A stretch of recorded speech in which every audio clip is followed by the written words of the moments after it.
আসসালামু আলাইকুম। বাংলা সংবাদে আপনাদের সবাইকে স্বাগত জানাচ্ছি। আমি ফিরোজ তোহা। শুরুতেই বিআরবি কেবলস সংবাদ শিরোনাম জানিয়ে দেব এই মুহূর্তে হাতে পাওয়া সর্বশেষ গুরুত্বপূর্ণ আপডেট বাংলা সংবাদ। শুরুতেই থাকছে কুষ্টিয়া সীমান্তে সতর্কতা জারি করল বিজিবি। সোমবার রাত ৯টার দিকে কুষ্টিয়ার ব্যাটালিয়ন ৪৭ বিজিবি অধিনায়ক লেফটেন্যান্ট কর্নেল মোহাম্মদ মাহবুব মোর্শেদ এক সংবাদ বিজ্ঞপ্তির মাধ্যমে এ তথ্য নিশ্চিত করেছেন। সংবাদ বিজ্ঞপ্তিতে বিজিবি লেফটেন্যান্ট কর্নেল মোহাম্মদ মাহবুব মোর্শেদ রহমান জানিয়েছেন, বাংলাদেশি জনসাধারণকে সীমান্তের অপর প্রান্তে যে কোনো অনাকাঙ্ক্ষিত প্রাণহানিকর পরিস্থিতি থেকে নিরাপদে থাকতে অবৈধভাবে অথবা অসতর্কতাবশত সীমান্ত অতিক্রম করবার প্রচেষ্টা এবং ঘটনা থেকে বিরত থাকার অনুরোধ করা হলো। এবারে জানাবো ডিসি নিয়োগ নিয়ে রাশেদ খানের বক্তব্য, যা বলেন সার্জিস আলম।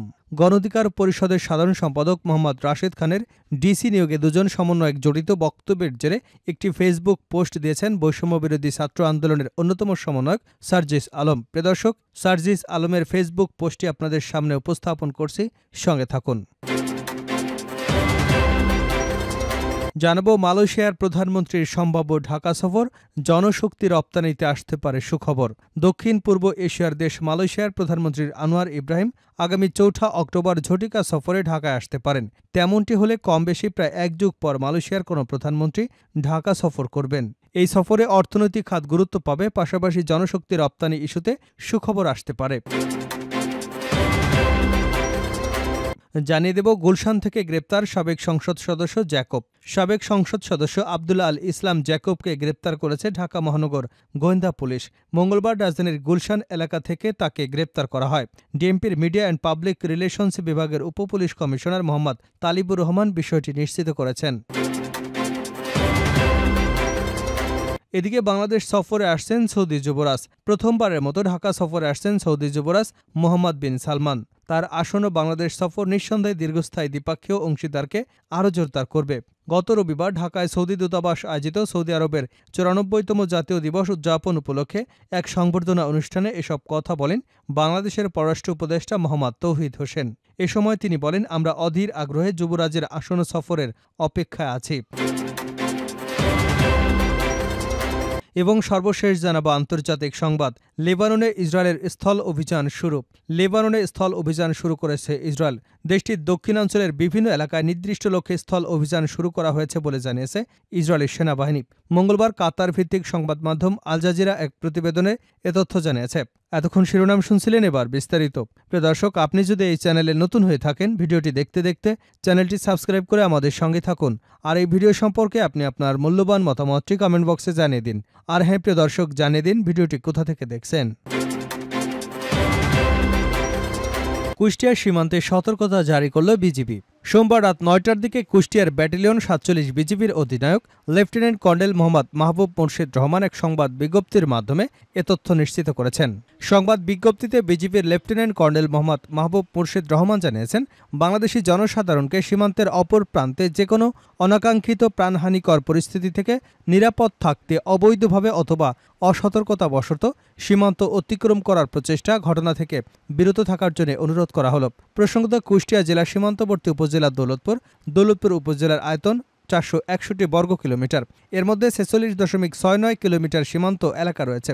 এর উত্তরে বাঘা এবং লালপুর, দক্ষিণে গাংনী এবং মিরপুর, পূর্বে ভেড়ামারা ও মিরপুর উপজেলা এবং পশ্চিমে ভারতের পশ্চিমবঙ্গ। ডিসি নিয়োগে রাশেদের বক্তব্য, যা বলেন সার্জিস আলম। গণঅধিকার পরিষদের সাধারণ সমন্বয়ক মোহাম্মদ রাশেদ খানের ডিসি নিয়োগে দুইজন সমন্বয়ক জড়িত বক্তব্যের জেরে একটি ফেসবুক পোস্ট দিয়েছেন বৈষম্য বিরোধী ছাত্র আন্দোলনের অন্যতম সমন্বয়ক সার্জিস আলম। সোমবার রাতে সামাজিক যোগাযোগ মাধ্যম ফেসবুকে এ পোস্ট দিয়েছেন তিনি। সমন্বয়ক সার্জিস আলমের ফেসবুক পোস্টে লিখেছেন, আজকে একটি প্রোগ্রামে গণঅধিকার পরিষদের রাশেদ খান বলেন, সমকাল পত্রিকায় নাকি নিউজ হয়েছে দুজন সমন্বয়ক ডিসি নিয়োগের সাথে জড়িত, নাম সার্জিস এবং হাসনাত। অলরেডি আওয়ামী লীগের পুনর্বাসন প্রক্রিয়া নাকি ডিসি নিয়োগের মাধ্যমে শুরু হয়ে গেছে। ৬৪ জেলার মধ্যে ৫৬ জেলার ডিসি নাকি তারা নিয়োগ দিয়েছে। পরবর্তী সময় যুগান্তর পত্রিকায় এ বিষয়ে একটি সংবাদ খুঁজে পান তিনি। তার পোস্টে তিনি বলেন, আমাদের পরিচয় দিয়ে সচিবালয়ে একটি ঝামেলা তৈরি করবার চেষ্টা করা হয়েছিল।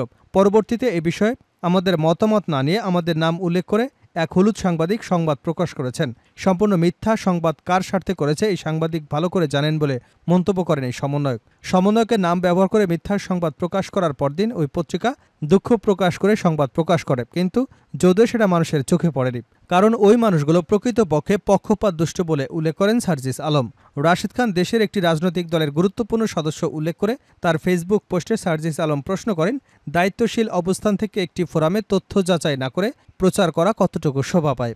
নতুন বাংলাদেশের তরুণ প্রজন্মের ভবিষ্যৎ রাজনীতিতে তার মতো তরুণদের স্বাগত জানাতে প্রস্তুত উল্লেখ করে সার্জিস আলম বলেন, প্রথাগত কিছু রাজনীতিবিদদের মতো অন্যকে মিথ্যাচারের মাধ্যমে ছোট করে বড় হতে চাওয়ায় যে কলুষিত টেকনিক, সেটার আশ্রয় তিনি নিয়েছেন। শুধু নিজেকে প্রশ্নবিদ্ধ করলেন না, বরং তরুণ নেতৃত্বের আস্থার জায়গায় সংকট তৈরি করলেন।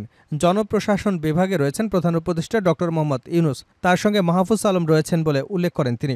দায়িত্বের জায়গা থেকে প্রভাবিত করেছেন আলী ইমাম মজুমদার এবং তার পিএস আহসান কিবরিয়া। আহসান কিবরিয়া শেখ হাসিনার প্রধানমন্ত্রীর কার্যালয়ে 2 মেয়াদে ছিলেন, এমনকি ছাত্র জনতার অভ্যুত্থানের দিনও এই আহসান কিবরিয়া শেখ হাসিনার প্রধানমন্ত্রীর কার্যালয়ের মহাপরিচালক। তাকে বর্তমানে পিএস বানিয়েছেন আলী ইমাম মজুমদার। এই মজুমদার যখন মন্ত্রী পরিষদের সচিব ছিলেন, সে সময় একান্ত সচিব ছিলেন আহসান কিবরিয়া। সার্জিস আলম এ বিষয়ে একাধিক প্রশ্ন করে বলেন, ডিসি নিয়োগ যদি আওয়ামী দোসরদের স্থান পায়, তবে এর উপরের মানুষগুলো কি করেছিল? দায়িত্বশীল ব্যক্তিরা তারা হয় ব্যর্থ, না হয় তাদের দায়িত্ব সঠিকভাবে পালন করছেন না। তিনি বলেন, আমরা সমন্বয়করা নিয়োগ দেওয়ার কে? আমরা কি কোনো অথরিটি? সমন্বয়কদের নাম ভাঙিয়ে খাওয়া এই অপচেষ্টা আপনাদের পর্যায়ে মানায় না। সমন্বয়কদের নাম ভাঙিয়ে খাওয়ার এই অপচেষ্টা আপনাদের এই পর্যায়কে মানায়। সার্জিস আলম বলেন, মন্ত্রিপরিষদ সচিবের দায়িত্ব পালন করা আলী ইমাম মজুমদারকে কেন এখন জনপ্রশাসনের দায়িত্ব দেওয়া হলো, সেই প্রশ্ন রাশেদ খানরা করতে পারে না। আহসান কিবরিয়া কিভাবে অভ্যুত্থানের পর পিএস, সেই প্রশ্ন তারা করতে পারে না। ডিসি নিয়োগ যদি আওয়ামীপন্থী দোসরদের দেওয়া হয়, তাহলে তারা কিভাবে নিয়োগ পেল, সেই প্রশ্ন জনপ্রশাসন সংশ্লিষ্ট ক্ষমতাবান কাউকে তারা করতে পারে না। বঞ্চিত নাম ভাঙিয়ে কিভাবে বিভিন্ন বিভাগীয় মামলা খাওয়া কিংবা দুর্নীতিগ্রস্ত কর্মকর্তাদের পদায়ন হচ্ছে, সেই প্রশ্ন তারা করতে পারে না উল্লেখ করে সার্জিস আলম বলেন, নির্দিষ্ট ফিল্ডে কাজের অভিজ্ঞতা ছাড়া কিভাবে একজন সিনিয়র সহকারী সচিব অতিরিক্ত সচিব বনে যায়, সেই প্রশ্ন তারা করতে পারে না। এখনও কিভাবে সচিবালয়ে টাকা লেনদেন হয়, কারা সেটা করে, সেই প্রশ্ন তারা করতে পারে না। আওয়ামী সন্ত্রাসীরা যদি আবার ক্ষমতা আসে, তবে সবার আগে যে 5 জনকে ক্রসফায়ার দেবে, তার মধ্যে সার্জিস এবং হাসনাত দুজনকে উল্লেখ করে সার্জিস বলেন, এছাড়া ফ্যাসিস্ট গংদের মতো বিভিন্ন দলের সঙ্গে লিঙ্ক খোঁজায় অসুস্থ মানসিকতা বাদ দেবার আহ্বান জানিয়েছেন তিনি। দেশের জন্য যতদিন বেঁচে আছি ততদিন নৈতিক সুপারিশ বা 1 টাকার লেনদেনের অভিযোগ কেউ করতে পারবে না বলে মন্তব্য করেন ফেসবুক পোস্টে। তিনি বলেন, 1000 কোটি টাকার মালিক সালমান এফ রহমানের দাড়ি ছাড়া চোরের মতো অপরাধী চেহারা দেখার পরও কি কারো শিক্ষা হয় না? তাহলে এই পৃথিবীতে তার জন্য কি অপমান অপেক্ষা করছে, সেটা শুধু আল্লাহই জানে। ফেসবুক পোস্টে অবশেষে সার্জিস লিখেছেন, কথা এবং কাজ হবে ন্যায়ের পক্ষে, অন্যায়ের বিপক্ষে। এটাকে আপনারা যে বিশেষণে বিশেষায়িত করুন, তাতে আমরা বিন্দুমাত্র চিন্তিত নই বলে সবার আগে আমার দেশ, আমার বাংলাদেশ মন্তব্য করেন। জনশক্তি রপ্তানিতে আসতে পারে সুখবর। দক্ষিণ পূর্ব এশিয়ার দেশ মালয়েশিয়ার প্রধানমন্ত্রী আনোয়ার ইব্রাহিম আগামী 4 অক্টোবর ঝটিকা সফরে ঢাকায় আসতে পারেন। তেমনটি হলে কমবেশি প্রায় 1 যুগ পর মালয়েশিয়ার কোনো প্রধানমন্ত্রী ঢাকা সফর করবেন। এই সফরে অর্থনৈতিক খাত গুরুত্ব পাবে, পাশাপাশি জনশক্তি রপ্তানি ইস্যুতে সুখবর আসতে পারে। দ্বিপাক্ষীয় ইস্যুর পাশাপাশি এ সফরে আঞ্চলিক এবং আন্তর্জাতিক ইস্যু নিয়েও আলোচনা হতে পারে। রোহিঙ্গা সংকট, বাণিজ্য, পর্যটন, চিকিৎসা খাতে পেতে পারে গুরুত্ব। অন্তর্বর্তী সরকারের প্রধান উপদেষ্টা অধ্যাপক ডক্টর মোহাম্মদ ইউনূস এবং মালয়েশিয়ার প্রধানমন্ত্রী আনোয়ার ইব্রাহিম পরস্পর বন্ধু। অধ্যাপক ডক্টর ইউনূস অন্তর্বর্তী সরকারের প্রধান উপদেষ্টার দায়িত্ব নেবার পর গত 14 আগস্ট টেলিফোনে অভিনন্দন জানিয়ে মালয়েশিয়ার প্রধানমন্ত্রী আনোয়ার ইব্রাহিম বলেন, তিনি খুব দ্রুত বাংলাদেশ সফর করবেন। ঢাকা এবং কুয়ালালামপুরের কূটনৈতিকদের সঙ্গে আলাপ করে জানা গেছে, আসন্ন সফরটি চূড়ান্ত করতে দুপক্ষের কূটনৈতিকরা ব্যস্ত সময় কাটাচ্ছেন। দ্বিপাক্ষীয় ইস্যুতে মালয়েশিয়ার প্রধানমন্ত্রী আনোয়ার ইব্রাহিম আগামীকাল 2 থেকে 4 অক্টোবর পাকিস্তান সফর করবেন। ইসলামাবাদ সফর শেষে তিনি ঢাকা সফরে আসতে পারেন। ঢাকায় মালয়েশিয়ার প্রধানমন্ত্রী সর্বোচ্চ 6 ঘণ্টা অবস্থান করতে পারেন। মালয়েশিয়ার প্রধানমন্ত্রী আনোয়ার ইব্রাহিম গত 14 আগস্ট টেলিফোনে অধ্যাপক ডক্টর ইউনূসকে আশ্বস্ত করেন যে বাংলাদেশকে একটি সমৃদ্ধ এবং সত্যিকারের গণতান্ত্রিক রাষ্ট্র হিসেবে গড়ে তোলার প্রচেষ্টায় মালয়েশিয়া ঢাকার অংশীদার হতে প্রস্তুত। এ সময় অধ্যাপক ডক্টর মোহাম্মদ ইউনূস মালয়েশিয়ার প্রধানমন্ত্রীকে তার ফোনের জন্য ধন্যবাদ জানান এবং আশা প্রকাশ করেন যে বাংলাদেশি কর্মীরা মালয়েশিয়ায় কাজের আরও সুযোগ পাবেন। এবং কূটনৈতিক সূত্রগুলো বলছে, এই মুহূর্তে বাংলাদেশ মালয়েশিয়ার সম্পর্কে ঢাকার পক্ষ থেকে সবচেয়ে গুরুত্বপূর্ণ ইস্যু হচ্ছে শ্রম বাজার এবং দক্ষিণ পূর্ব এশিয়ার জোট আসিয়ানের সদস্যপদ পাওয়া। গুলশান থেকে গ্রেপ্তার সাবেক সংসদ সদস্য জ্যাকব। সাবেক সংসদ সদস্য আব্দুল্লাহ ইসলাম জ্যাকবকে গ্রেপ্তার করেছে ঢাকা মহানগর গোয়েন্দা পুলিশ। মঙ্গলবার রাজধানীর গুলশান এলাকা থেকে তাকে গ্রেপ্তার করা হয়েছে। ডিএমপির মিডিয়া অ্যান্ড পাবলিক রিলেশনস বিভাগের উপকমিশনার মোহাম্মদ তালিবুর রহমান বিষয়টি নিশ্চিত করেছেন। তিনি জানান, সাভার থানার মামলায় সাবেক এমপি আব্দুল আল জ্যাকবকে গুলশান থেকে গ্রেপ্তার করেছে ডিবি। এ বিষয়ে পরবর্তী আইনগত ব্যবস্থা প্রক্রিয়াধীন। জ্যাকব 2014 সালের অনুষ্ঠেয় 10ম জাতীয় সংসদ নির্বাচনে ভোলা 4 আসন থেকে দ্বিতীয়বারের মতো সংসদ সদস্য নির্বাচিত হন। ওই বছরে তিনি উপমন্ত্রী হিসেবে শপথ গ্রহণ করেন এবং পানি সম্পদ মন্ত্রণালয়ে দায়িত্ব গ্রহণ করেন। একই বছরে পরিবেশ বন মন্ত্রণালয়ের উপমন্ত্রীর দায়িত্ব গ্রহণ করেন। তিনি 9ম জাতীয় সংসদেরও সদস্য ছিলেন। তখন তিনি পানি সম্পদ মন্ত্রণালয় এবং বিদ্যুৎ ও জ্বালানি খনিজ সম্পদ মন্ত্রণালয় সম্পর্কিত সংসদীয় স্থায়ী কমিটির সদস্য হিসেবে দায়িত্ব পালন করেছেন।